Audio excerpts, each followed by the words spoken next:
संपूर्ण एकादशी महात्म्य 21 परिवर्तिनी एकादशी।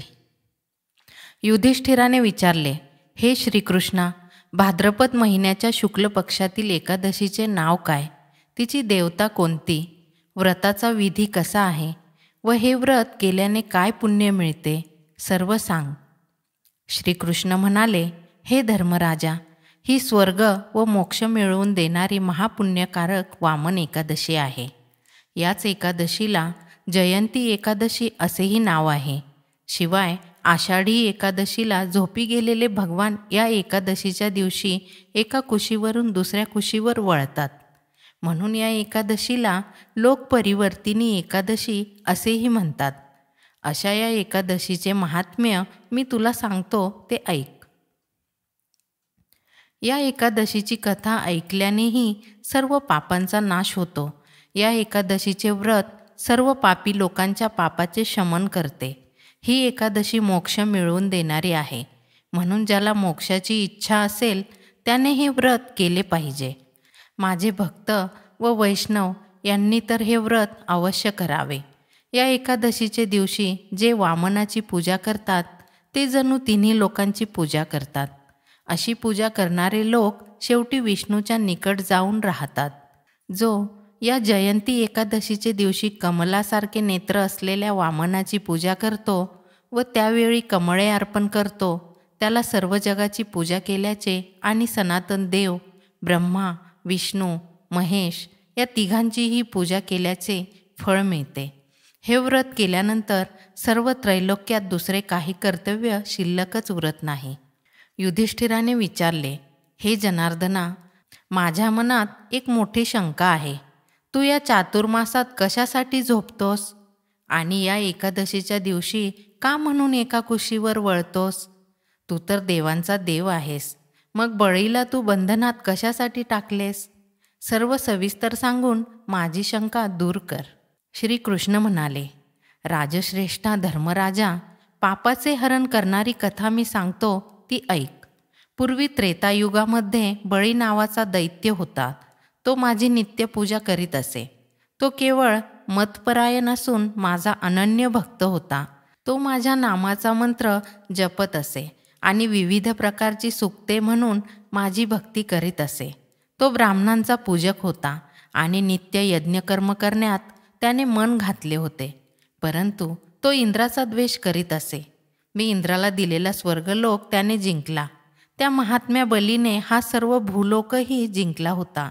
हे सर्व पाहून सर्व देव एकत्र जमले आणि त्यांनी विचार केला की आपण सर्व नारायणाला शरण जाऊया। नंतर सर्व देव व ऋषी यांच्यासह इंद्र मला शरण आला। त्याने मला शिरसाष्टांग नमस्कार घातला व माझी स्तुती स्तोत्रे म्हटली। गुरुनेही सर्व देवांसह माझी अनेक प्रकारे पूजा केली। तेव्हा मी देवांसाठी 5वा वामन अवतार धारण केला आणि बटू झालेल्या वामन रूपानेच अतिशय उग्र असे विराट रूप धारण करून बळीला जिंकले। पण तरीही बळीने आपले सत्यवादीपण सोडले नाही।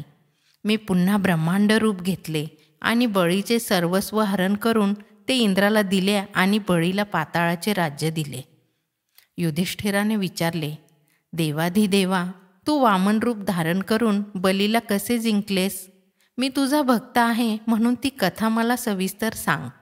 श्रीकृष्ण म्हणाले, मी कपटाने बटू वामन रूप धारण केले आणि बलीची प्रार्थना केली की मला 3 पावले भूमी दान दे, म्हणजे तू त्रैलोक्याचे दान केल्याप्रमाणे होईल। यात काही शंका बाळगू नकोस। हे धर्मराजा, मी बलीची अशी प्रार्थना केली तेव्हा त्याने माझ्या हातावर त्रिपाद भूमिदानाचे उदक सोडले। त्याने दानाचा असा संकल्प केल्याबरोबर माझा देह एकदम मोठा वाढला। माझा पाय पृथ्वीवर राहिला, भूवर लोकावर गुडघे पोचले, स्वर्गलोकांपर्यंत कंबर पोचली, महरलोकांपर्यंत पोट पोचले, जनलोकांपर्यंत हृदय, तपोलोकात गळा, सत्यलोकात मुख व मस्तक तर त्याच्याही वर गेले। त्यावेळी चंद्र, सूर्य, योगांसह नक्षत्रगण, इंद्रासह सर्व देव, शेषासह सर्व नाग या सर्वांनी वेदातील विविध सूक्तांनी व नाना प्रकारच्या स्तोत्रांनी माझी स्तुती केली त्यावेळी बलीला हातांनी धरून मी म्हणालो, निष्पाप बलीराजा, मी एका पायाने पृथ्वी व्यापली व दुसरा पाय टाकून तुझा स्वर्ग व्यापला. आता भूमिदानातील तिसरा पाय टाकायला मला जागा दाखव. मी असे म्हणताच त्याने मला आपले मस्तक अर्पण केले. त्यावेळी मी माझा एक पाय त्याच्या मस्तकावर ठेवला आणि माझे पूजन करणाऱ्या त्या भक्तबलीला रसातळात स्थापन केले. विनयाने नम्र झालेल्या त्या बलीला पाहून मी म्हणालो, हे निरंतर तुझ्या सन्निध राहील.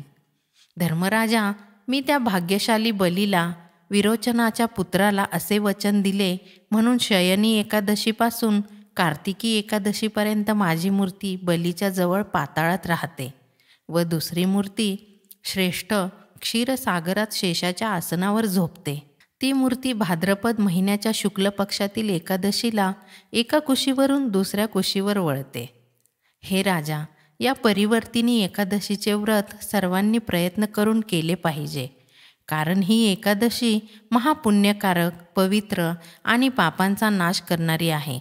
या एकादशीचे दिवशी त्रैलोक्याचा पितामह असलेल्या वामनाची पूजा करावी.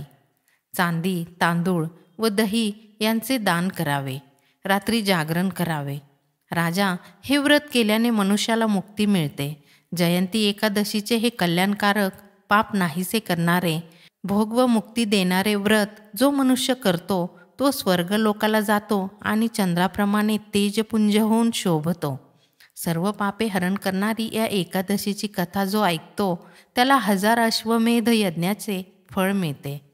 याप्रमाणे स्कंद पुराणातील परिवर्तिनी किंवा जयंती नावाच्या एकादशीची कथा संपूर्ण झाली.